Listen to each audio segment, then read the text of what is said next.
ಮಾನ್ಯ ಮುಖ್ಯಮಂತ್ರಿಗಳಾದ ಸಿಎಂ ಸಿದ್ದರಾಮಯ್ಯನವರೇ, ನಿಮ್ಮ ಫೇಸ್ಬುಕ್ ಪೇಜ್ ಅಲ್ಲಿ ನಮ್ಮ ಭಾರತಕ್ಕೆ ದೊಡ್ಡ ಕೊಡುಗೆ ಕೊಟ್ಟಂತಹ, ದೊಡ್ಡ ಸಾಧನೆ ಮಾಡಿರುವಂತಹ, ಕಿತ್ತೋಗಿರೋ ಬಿಗ್ ಬಾಸ್ ಪ್ರೋಗ್ರಾಮ್ ನ ಒಬ್ಬ ಅಭ್ಯರ್ಥಿ ಅಷ್ಟೇ, ಅಂತ ಅಭ್ಯರ್ಥಿನ ಕರೆದು ಈ ಮೆಟ್ಟಗ್ ಮೆರೆಸ್ತಾ ಇದ್ದೀರಲ್ಲ, ಇದರಿಂದ ಏನ್ ಉಪಯೋಗ ಆಗ್ತಿದೆ ನಿಮ್ಗೆ?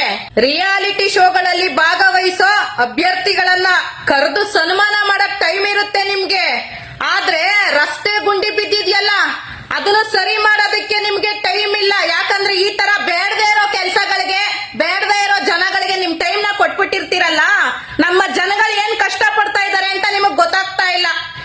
ಈ ತರ ಬೇಡದೇ ಇರೋ ಕೆಲಸಗಳು ಮಾಡೋ ಬದಲು ಸ್ವಲ್ಪ ಹೊರಗಡೆ ಬಂದು ಜನಸಾಮಾನ್ಯರ ಕಷ್ಟ ಏನು ಅಂತ ಕಣ್ಣಾರೆ ನೋಡಿ, ಆಚೆ ಹೋದ್ರೆ ಮೂಗ್ ಮುಚ್ಕೊಂಡು ಹೋಗ್ಬೇಕು, ಅಷ್ಟು ಕಸದ ರಾಶಿಗಳು ಬಿದ್ದಿದೆ.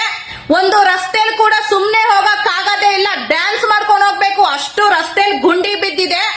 ಜನಸಾಮಾನ್ಯರು ರಸ್ತೆ ದಾಟಕ್ಕೆ ಅನುಕೂಲ ಆಗ್ಲಿ ಅಂತ ಒಂದು ಬ್ರಿಡ್ಜ್ ಮಾಡಿದಿರಲ್ಲ, ಆ ಬ್ರಿಡ್ಜ್ ಫುಲ್ಲು ತಿಪ್ಪೆ ಆಗ್ಬಿಟ್ಟಿದೆ, ಲಿಫ್ಟ್ ಎಲ್ಲ ಮುರಿದೋಗಿದೆ.